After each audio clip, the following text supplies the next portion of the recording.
నమస్కారం అమరావతి న్యూస్ కి స్వాగతం. ఈనాటి వార్తా విశేషాలు. మిర్చి పంట సాయం పెంపునకి కేంద్రం సుముఖత వ్యక్తం చేసిందని వ్యవసాయ శాఖ మంత్రి అచ్చెన్నాయుడు తెలిపారు. గుంటూరులో మిర్చి రైతుల పరామర్శ పేరుతో జగన్ వారిని మోసగించే ప్రయత్నం చేశారని మండిపడ్డారు. మిర్చి క్వింటాల్కి 7,000 రూపాయలు ప్రకటించిన ఘనత జగన్దేనని విమర్శించారు. మిర్చి పంటకు ఎక్కువ ధర వచ్చేలా కేంద్రంతో సీఎం చంద్రబాబు మాట్లాడి ఒప్పించారని అన్నారు. గతంలో టొమాటో ధర పడిపోయినప్పుడు రైతులు రోడ్ల మీద పడవేసేవారని గుర్తు చేశారు. ఇప్పుడు తామే కొనుగోలు చేసి రైతు బజార్లకు తరలిస్తున్నట్లు చెప్పారు. నాఫెడ్ ద్వారా దేశంలో ఎక్కడికైనా టొమాటో పంటను తరలించేందుకు అయ్యే రవాణా ఖర్చును కేంద్రం భరించేందుకు అంగీకరించిందని అన్నారు. అసలు ఆంధ్రప్రదేశ్ చరిత్రలో ఎప్పుడు మిర్చి ధర 20,500 కంటే ఒక పైసా ఎక్కువ పెరగలేదు. నేనున్నప్పుడు 27,500 మిర్చి ధర ఉండేది. ఈ రోజు 13,500 తగ్గిపోయింది. చంద్రబాబు నాయుడు ఈ ప్రభుత్వం వల్ల అని చెప్పి పచ్చి అబద్ధాలు మాట్లాడడం ప్రారంభించారు. నేను అడుగుతున్నాను, నువ్వు 5 సంవత్సరాలు అధికారంలో ఉన్నావు కదా, నీ వల్లే 20,500 అయితే 2019 ఎందుకు కాలేదు? 2021లో ఎందుకు కాలేదు? ఆ సంవత్సరం పరిస్థితుల వల్ల 20,500 అయితే మేము ఉన్నప్పుడు అయ్యింది, ఇప్పుడు తగ్గిందని చెప్పి పచ్చి అబద్ధాలు ప్రారంభించారు. ఈరోజు మేము 13,500 ప్రతిరోజు పర్యవేక్షిస్తున్నాం. ఈరోజు కేంద్ర ప్రభుత్వం క్లస్టర్లు ఏర్పాటు చేస్తుంది. క్లస్టర్ అంటే ఎక్కువ సబ్సిడీ వచ్చే అవకాశం ఉంది. మిర్చిని కూడా మీరు ఒక 2-3 క్లస్టర్లుగా పెట్టుకొని క్లస్టర్ ప్రోగ్రాం కింద మిర్చిని కూడా మీరు తీసుకొని మాకు ప్రతిపాదనలు పంపించండి. మేము దీన్ని కూడా క్లస్టర్ విధానంలో సహాయం చేయడానికి నిర్ణయం తీసుకుంటామని స్పష్టంగా మాటిచ్చారు. నిన్నే మన ముఖ్యమంత్రి గారు టమాటా కూడా మా రాష్ట్రంలో ఎక్కువ పంట వచ్చింది, ఇబ్బంది అంటే మీకు నాఫెడ్ ద్వారా కానీ NCCF ద్వారా కానీ ట్రాన్స్పోర్ట్ అంతా మేమే భరిస్తామని స్పష్టంగా హామీ ఇచ్చారు. బెంగళూరులో మార్కెట్ బాగుందంటే బెంగళూరు పంపించండి. ఈ దేశంలో ఎక్కడ మార్కెట్ బాగుందంటే అక్కడికి పంపించే దాన్ని రెంట్లు కూడా మేము ఇస్తామని స్పష్టంగా ఆదేశాలు ఇచ్చారు. ఇది రైతు ప్రభుత్వం. కొన్ని రోజుల కిందట భోపాల్ నుంచి ఢిల్లీకి విమాన ప్రయాణం చేసిన శివరాజ్ సింగ్ ఎయిర్ ఇండియా విమానం ఎక్కిన వైనం విరిగిన సీట్లో కూర్చొని గంటన్నర ప్రయాణం ఎయిర్ ఇండియాపై తీవ్ర ఆగ్రహం వ్యక్తం చేశారు. క్షమాపణలు చెప్పిన ఎయిర్లైన్ సంస్థ.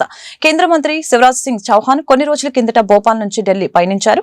ఎయిర్ ఇండియా విమానం ఎక్కిన ఆయన తాను బుక్ చేసుకున్న సీటు విరిగిపోయి ఉండటాన్ని గుర్తించి దాంతో ఆయన విమాన సిబ్బందిని పిలిచి సీటు విరిగిపోయిన విషయం వారికి తెలియజేశారు. విమానంలో ఇదొక్కటే కాదు, మరికొన్ని సీట్లు కూడా విరిగిపోయి ఉన్నాయన్న సమాధానం వారి నుంచి వినిపించింది. ఈ విషయం మేనేజ్మెంట్ కూడా తెలుసనని, విరిగిన సీటును ఎవరికి కేటాయించవద్దని ఆదేశాలు కూడా ఉన్నాయని వారు కేంద్ర మంత్రికి తెలిపారు. ఆ విమానంలో తాను పడుతున్న ఇబ్బందిని గమనించి ఇతర ప్రయాణికులు తమ సీట్లలో కూర్చోవచ్చని ఆఫర్ చేశారని, అయితే వారిని ఇబ్బంది పెట్టడం ఎందుకన్న ఉద్దేశంతో విరిగిన సీట్లోని కూర్చొని ఢిల్లీ వచ్చానని కేంద్ర మంత్రి శివరాజ్ సింగ్ చౌహాన్ తెలిపారు. ఏపీ రాజధాని అమరావతి నిర్మాణ పనులపై రాష్ట్ర ప్రభుత్వం దృష్టి సారించింది. ఇందులో భాగంగా మార్చి 15 నుంచి పనులు ప్రారంభించాలని నిర్ణయించింది. ఈ సందర్భంగా మొత్తం 40,000 కోట్ల విలువైన 62 పనులకి ఒకేసారి శ్రీకారం చుట్టనుంది. ఇక పనుల ప్రారంభం కోసం CRDA ADC టెండర్లు పిలిచింది. మరొక 11 పనులకి కూడా CRDA అధికారులు టెండర్లు పిలిచే యోచనలో ఉన్నారు. అయితే ఈ ప్రక్రియ కృష్ణా, గుంటూరు జిల్లాల పట్టభద్రుల ఎమ్మెల్సీ ఎన్నికల తర్వాత కొనసాగే అవకాశం ఉందని సమాచారం. కవల పిల్లలు సాధారణంగా గ్రామం, పట్టణంలో 2-3 మరీ ఎక్కువగా అనుకుంటే 5-6 ఉండటం సహజం. కానీ ఒక పాఠశాలలో ఏకంగా 29 కవల పిల్లల జంటలు ఉన్నారంటే ఆశ్చర్యమే కదా. 29 మంది కవల పిల్లల జంటలు మాత్రమే కాదు, మరొక 2 ట్రిప్లెన్స్ కూడా ఉండటం గమనార్హం. పశ్చిమ గోదావరి జిల్లా తణుకులోని ఓ పాఠశాలలో అంతర్జాతీయ కవల పిల్లల దినోత్సవం సందర్భంగా పాఠశాల యాజమాన్యం వేడుకలు నిర్వహించారు.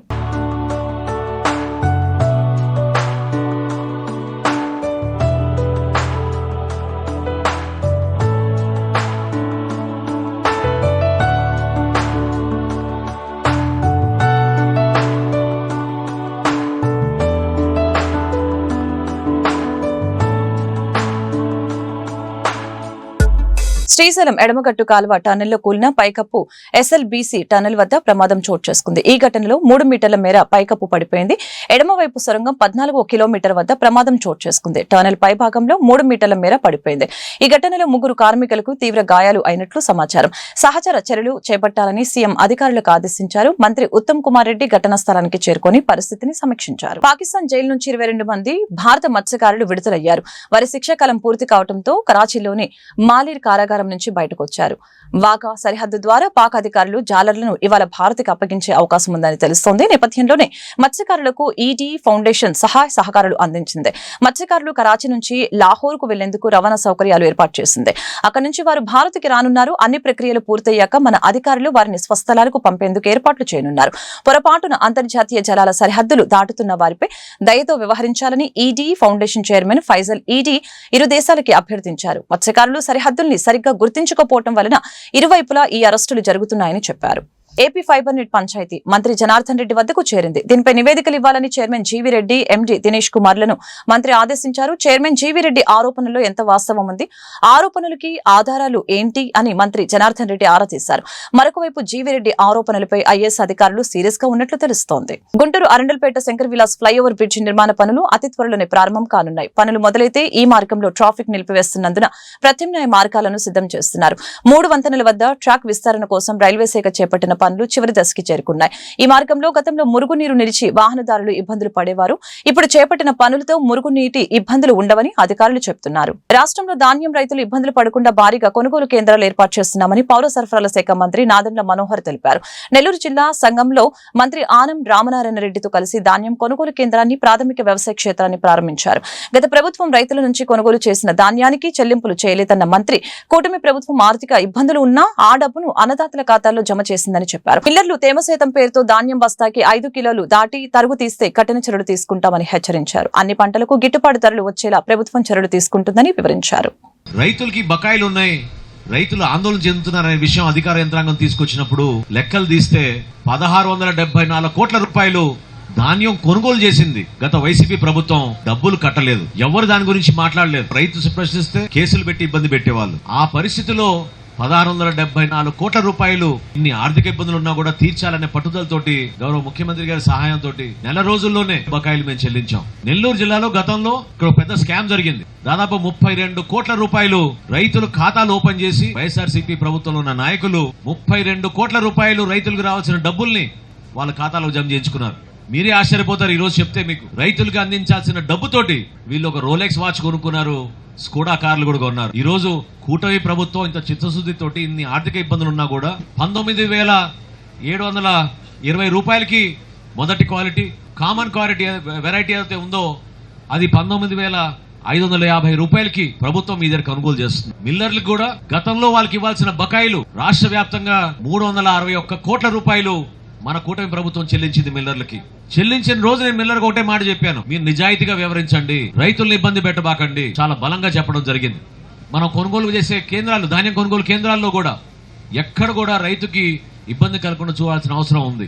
మంగళగిరి వద్ద చోటు చేసుకున్న బంగారం చోరీ కేసుని పోలీసులు ఛేదించారు. ఈ కేసులో 8 మంది ముద్దాయిలను అరెస్టు చేశారు. ఆభరణాలు, 2 లక్షల రూపాయల నగదుని స్వాధీనపరుచుకున్నారు. ఈ అరెస్టు వివరాలని జిల్లా ఎస్పీ సతీష్ కుమార్ మీడియాకు తెలియజేశారు. నవీన్ ఇర్ఫాన్కి తప్ప ఎవరు అప్చుకున్నారో వాళ్ళు ఒక కేసు, అది కూడా చిన్న కేసే, వ్యక్తి పైన థర్డ్ కేసు 323 ఉంది ఆ వ్యక్తి పైన. అదొకటి తప్ప వేరెవరు కేసెస్ కూడా లేదు. వీళ్ళందరూ కూడా భవానీపురం, అందరూ కూడా విజయవాడ యాక్చువల్లీ. సో వీళ్ళందరూ కూడా ఫ్రెండ్స్, ఒకరొకరు పరిచయమైన వాళ్ళు. వీళ్ళు ఒక పర్సనల్ రీజన్ వల్ల ఒకరికి దాంట్లో ఎవరు భరతన్ ఉన్నారో వాళ్ళకి మెయిన్ ఈ ఐడియా రావడము, దీన్ని ఎగ్జిక్యూట్ ఇలాగా చేశామంటే ఎవరికి డౌట్ రాదని చెప్పడము. సో గోల్డ్ ఇప్పుడు ఆత్మకూరు జంక్షన్ దగ్గర వచ్చిందో అప్పుడు ఇర్ఫాన్, మోహన్, తర్వాత నవీన్, వీళ్ళు ముగ్గురు కూడా 2 బైక్స్లో వచ్చి ఈ బ్యాగ్ని తీసుకొని వెళ్ళిపోవడం జరిగింది. ఇక్కడ ఎవరు నాగరాజ్ ఈ బ్యాగ్ని క్యారీ చేశారో వాళ్ళు కూడా ఎలాంటి రెసిస్టెన్స్ చేయట్లేదు, ఈజీగా ఇచ్చేసారు. జరిగినది ఇది యాక్చువల్లీ. దాంట్లో మేము 5 డేస్లో డిటెక్ట్ చేయడం జరిగింది. ఇన్వెస్టిగేషన్ ఎలాగని మనం చెప్పలేము యాక్చువల్లీ, కానీ proper technical data, okay, technical team సపరేట్గా సిఐ పెద్దకా కానీ తర్వాత CI IT core team Nishar భాషతో పాటు సెపరేట్ టెక్నికల్ టీమ్ అపాయింట్ చేయడం జరిగింది. దేశంలో విద్యాపరంగా అనేక సంస్కరణలు చేపట్టిన గొప్ప నాయకుడు మౌలానా అబుల్ కలాం ఆజాద్ అని గుంటూరు అర్బన్ వైసీపీ అధ్యక్షురాలు నూరి ఫాతిమా తెలిపారు. ఈ మేరకు మంగళగిరి రోడ్లోని వైసీపీ కార్యాలయంలో అబుల్ కలాం వర్ధంతి కార్యక్రమాన్ని నిర్వహించారు. కార్యక్రమంలో నూరి ఫాతిమా ఇతర వైసీపీ నేతలు కార్యకర్తలు పాల్గొని ఆయన చిత్రపటానికి పూలమాలలు వేసి నివాళులర్పించారు. భారతదేశంలో తొలి విద్యాశాఖ మంత్రిగా పనిచేసి పేదల విద్యాభివృద్ధికి అబుల్ కలాం ఎంతగానో కృషి చేశారని ఈ సందర్భంగా తెలిపారు. ఆయన ఆశయాలను గత వైసీపీ ప్రభుత్వం గ్రామ స్థాయికి తీసుకువెళ్లడం జరిగిందని తెలిపారు. అయితే ప్రస్తుత కూటమి ప్రభుత్వం పేదలకు నాణ్యమైన విద్యను దూరం చేస్తుందని ఆరోపించారు.